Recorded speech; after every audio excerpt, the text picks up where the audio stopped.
To continue our lesson on trigonometry, we are going to consider the sine rule. The sine rule.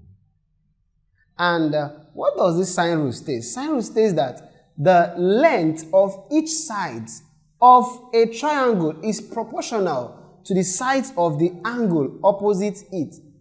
I'll take that again. It states that the length of each side of a triangle is proportional to the sides of the angle that is opposite it. Let us consider the triangle. In this case, we consider another type of triangle, not the right angle triangle in this case.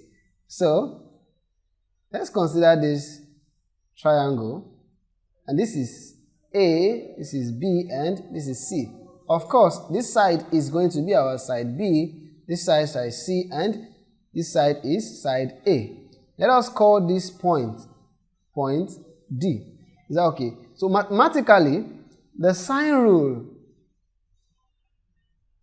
states that the side A corresponds to the sine of its angle, which is equal to the sine B corresponding to the sine of its angle, and side C corresponds to the sine of its angle. So this is what the sine rule states.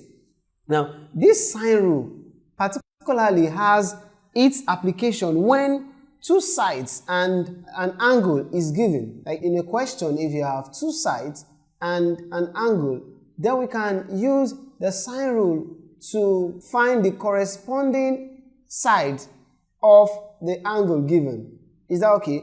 And we can also use sine rule when two sides and an angle is given. The first one is when two angles and a side is given, while the second one is when two sides and an angle is given. Is that okay? So if this is taken note of, let us consider the triangle. Let us consider the triangle ABC. Consider triangle ABC, where the angle A is 54 degrees and angle B is 67 degrees. We are told that the side A is equal to 13.9 meters. Then find the side B and C. So let us consider the triangle over here. Let's say this is the triangle. Let's call this side A, B, and C. Of course, this side is side A, this is side C, and this is side B. Okay? Now, we're told that the angle A is 54 degrees. Angle B is 67 degrees. Of course, what is angle C? We don't have angle C, or we don't know angle C yet.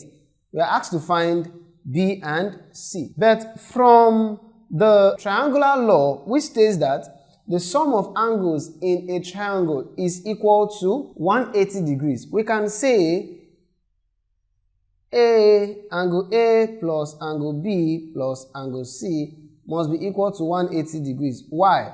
The sum of angles in a triangle. Is that okay?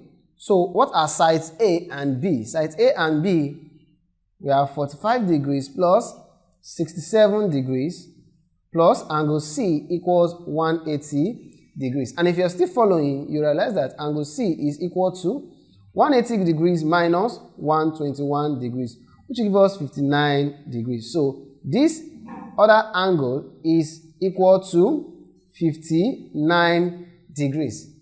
Now, our problem is almost solved because we are asked to find the sides B and C.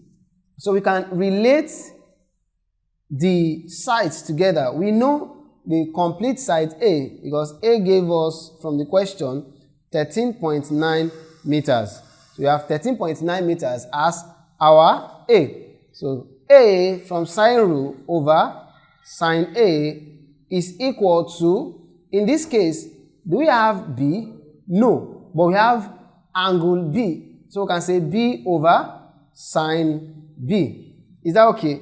Now, if we cross multiply, or let us substitute our values first before cross multiplying. So this is equivalent to 13.9 all over sine A, which is 54 degrees. Then it's equal to B over sine 67 degrees.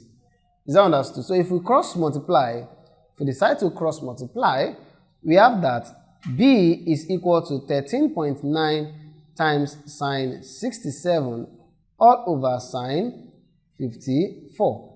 And of course, if we check our trigonometric table, we have 13.9 times sine 67 is equal to 0.9205. Then all over sine 54 is 0.8090.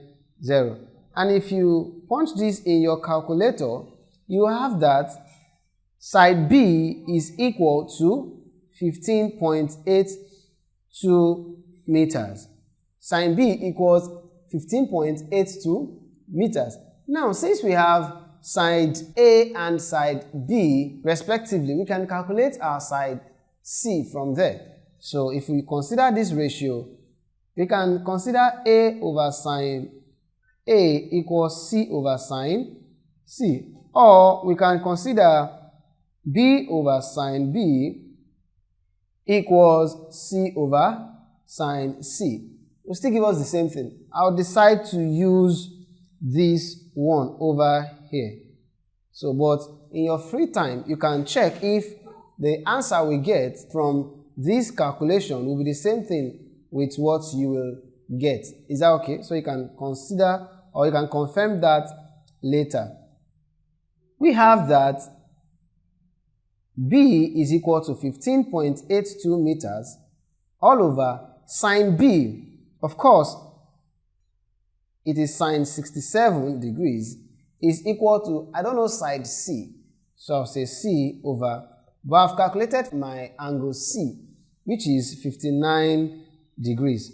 Of course, if I cross multiply, I have that C is equal to 15.82 times sine 59 all over sine 67. And if you check your table, the trigonometric table, this simplifies to give 15.82 times 0.8572 all over 0.9205, and this gives you 14.73 meters.